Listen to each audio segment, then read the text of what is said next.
But hey, man, let's finish it out here, Jordan JC, because Dane Brugler's mock draft came out. And he did a full mock draft, 7 rounds, every single team. And he's got the Chicago Bears going in a direction that, dare I say, is one that I can get behind. Okay. At 10, Chicago Bears take Tyler Warren out of Penn State. And we've talked about him as the the tight end freak. I don't know if I follow that, but is he the BPA? Is he the best player available? Maybe he is. He probably will be on the board there for the Bears at 10. They go out there and get him. At 39, they take TreVeyon Henderson, Ohio State. Not mad at that. Not mad at that. Second round running back. Right. I've said I like him in the pass block game a ton. Again, I'd take a Scatterbo in about the 4th, but that's not me. That's okay. We taking a good running back here. I like it. Okay. All right. Running back's done. I can rage on day 2. I'll be fine. At 41, Ariante Irsay. You get your left tackle of the future in there. Right. So you've got tight end, you've got running back, you've got your left tackle. At 72, you go get somebody who I think has gone so underrated because of how much depth there is in this draft at the edge rusher position out of Ohio State. Jack Sawyer comes in to the Chicago Bears. Jack Sawyer coming off of a championship season, a 9 tackle for loss season, a 9 sack season, his best season at Ohio State. He's gotten better every single year. Season before that in 2023, he had 10 tackles for loss. He had 6.5 sacks on the season. He's continued to get better and better and better every season. And this year, he had a heck of an impact on a championship run for Ohio State. And then this is where I think in the 5th round, where it's like, okay, he cooking a little bit with this one. Like I love the Sawyer pick. I think that's one where you start to feel solid. I don't know how he fell this far, but if you can get this guy in the 5th round, I'm tingling. Jalen Reed, Penn State in the 5th round, essentially safety replacing. Hey, now I don't know how he falls to the 5th round. I figure he's an end of 3rd, early 4th round pick. But in this situation, he falls to the 5th round, and the Bears come away with a dominant safety. The DB guy yet again doing his job. At 233, they go out there and get Cody Lindenberg out of Minnesota, bring him over here with his teammate Ariante Irsay. And then at 240, they get Keontae Hamilton out of Rutgers, defensive tackle, who nice little developmental piece. I like a lot of project. Not a ton of impact, but the one thing that I did see when looking him up is a really good ability to get pressure in the quarterback's face in his time at Rutgers, but not a lot of. Now he did. I shouldn't say that. For most of his career, not a lot of sacks. Coming off a 4-sack season though from the defensive tackle position, which is impressive in college. And there's your draft. I like it. The fact, and I'm honestly, I'm writing it down just to make sure that I got this right.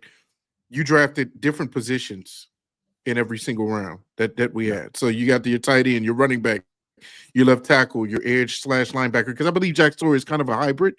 Is he? He's more of an edge. He's more of an edge than a linebacker, but they did use him in some coverage situations. Yeah.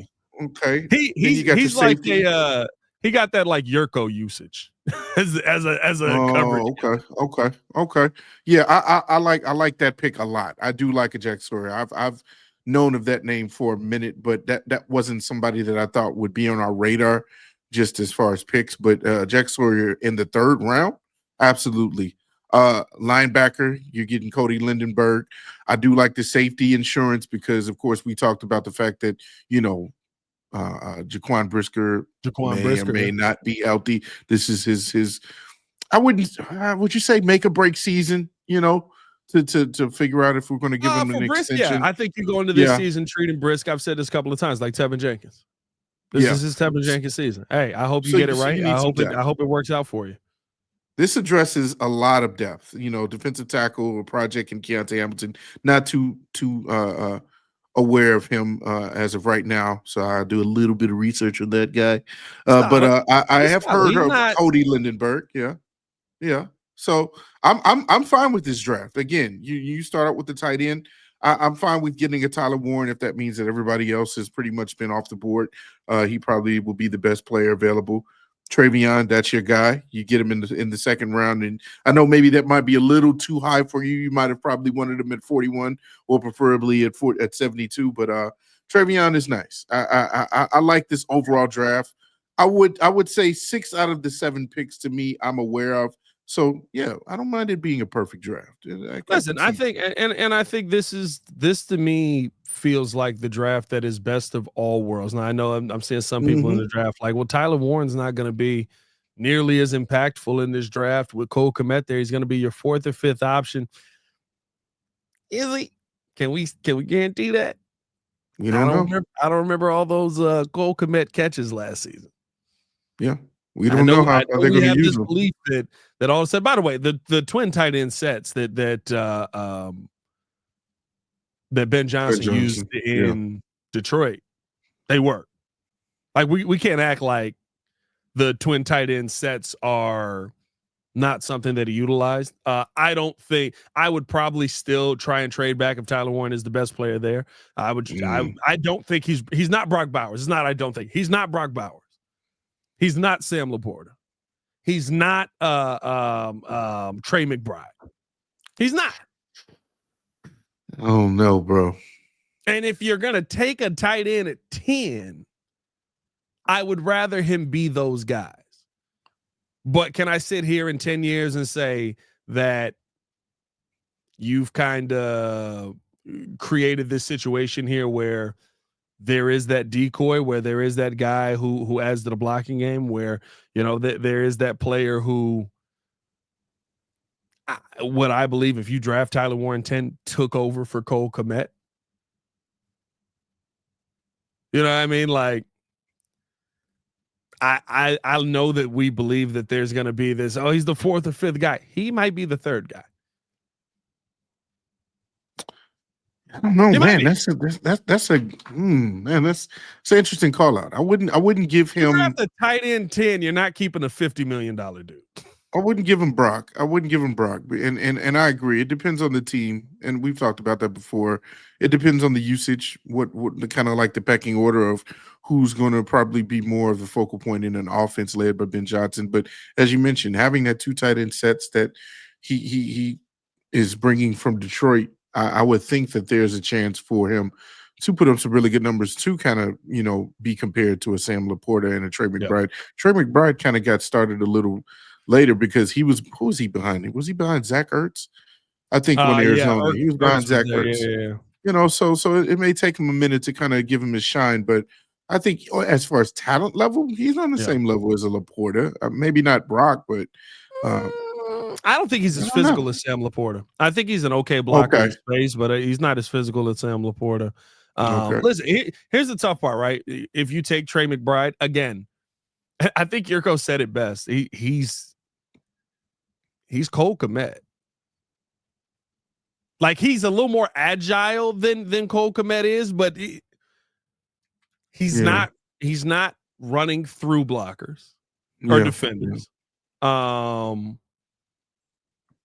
He's not, and by the way, like he's going to be fine. Like, he will be a top 10 tight end in the NFL. But that's what I need.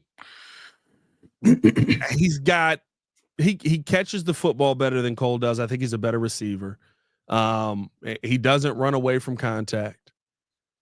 He is not shifty. He's not Travis Kelce level wide receiver type of guy. Relentless Mikey, kind of. But I keep hearing that. I keep hearing that Jeremy Shockey. Jeremy Shockey's not a bad name to attribute to him. You got to live up to a heck of a lot of hype to be Jeremy Shockey. But Jeremy Shockey was never the best tight end in the NFL, but he was always a dude that you were like, watch out for Shockey. That's kind of how I feel about him. Yeah. I don't know. We'll see. I think that would be still a good piece as far as with this offense. But all the other pieces fall right in. I love the Ariante Erce pick because I've seen film on him, and the more I look at him, I think he's a good pick at 70, or rather at 41, to kind of challenge, your Karans and your Braxtons, because he has some meanness to his game. I like Ariante Erce. So overall, good mock draft. Yeah. But as I told you, I'm getting tired of these mocks, man.